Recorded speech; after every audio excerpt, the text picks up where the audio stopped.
کی مجال ہے جو نظر بھی ملا سکے، دربار مصطفیٰ میں ٹھکانا رضا کا ہے۔ حضرات اہل سنت السلام علیکم، نحمده ونصلي ونسلم على رسوله الكريم، أما بعد، أعوذ بالله من الشيطان الرجيم، بسم الله الرحمن الرحيم، أطيعوا الله وأطيعوا الرسول وأولي الأمر منكم، صدق الله العظيم، نحن على ذلك لمن الشاهدين والشاكرين، والحمد لله رب العالمين۔ درود شریف اللهم صل على سيدنا مولانا محمد وعلى الجود والكرم وآله وبارك وسلم۔ میں آپ کا بہت مختصر وقت لوں گا، لیکن چاہوں گا کہ جو کچھ کہوں اس پر آپ توجہ دو اور غور سے سنو۔ اطیعوا اللہ، اللہ کے حکم کو بجا لاؤ، واطیعوا الرسول، رسول اللہ صلی اللہ علیہ وسلم کی پیروی کرو، واولی الامر منکم، اور ائمہ دین کے ارشادات پر چلو۔ اطیعوا اللہ کے بعد جو اطیعوا الرسول آیا، یہ صاف واضح اشارہ ہے کہ رسول اللہ کا کوئی بھی حکم اللہ کے حکم سے جدا نہیں۔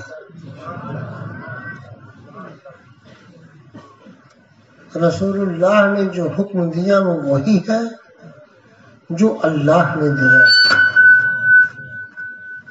جدا نہیں۔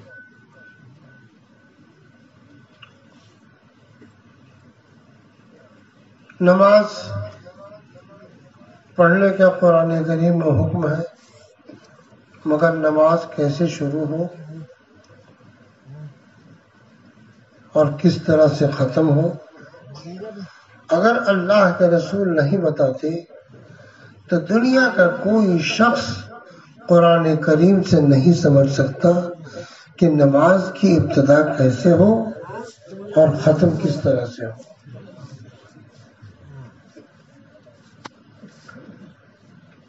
پھر یہ بھی یاد رکھو، اللہ کے پیارے محبوب نے جب نبوت کا اعلان فرمایا تو آپ پہاڑی پہ تشریف لے گئے، قریش کے سارے لوگوں کو جمع کیا، آپ پہاڑ کی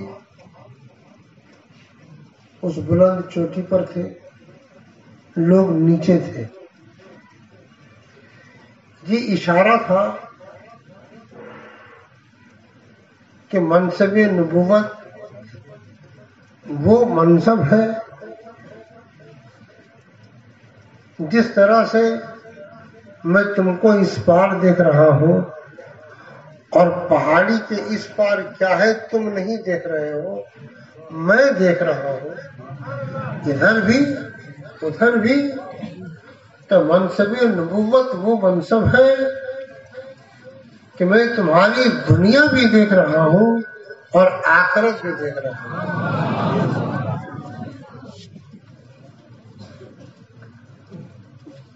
کچھ توجہ دینا، بات ذرا سی توجہ طلب ہے، اہل علم کا محفل بھی ہے، عوام کا محفل بھی ہے، ہمیں دونوں کو سمجھانا ہے۔ ایک ہوتا ہے مشاہدہ، ہم آنکھوں سے آپ کو دیکھ رہے ہیں، آپ مجھے دیکھ رہے ہو، یہ مشاہدہ ہے۔ آپ میری آواز سن رہے ہو، میں آپ کی آواز سن رہا ہوں، یہ مشاہدہ ہے۔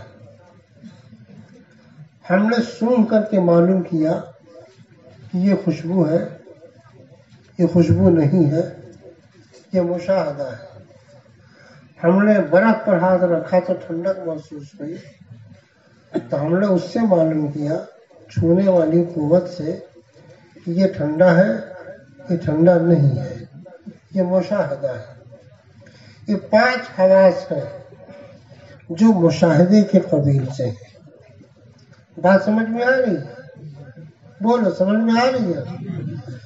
دیکھ کے معلوم کیا مشاہدہ ہے، سن کے معلوم کیا مشاہدہ ہے، سن کے معلوم کیا مشاہدہ ہے، چکھ کے معلوم کیا مشاہدہ ہے، چھو کے معلوم کیا مشاہدہ ہے۔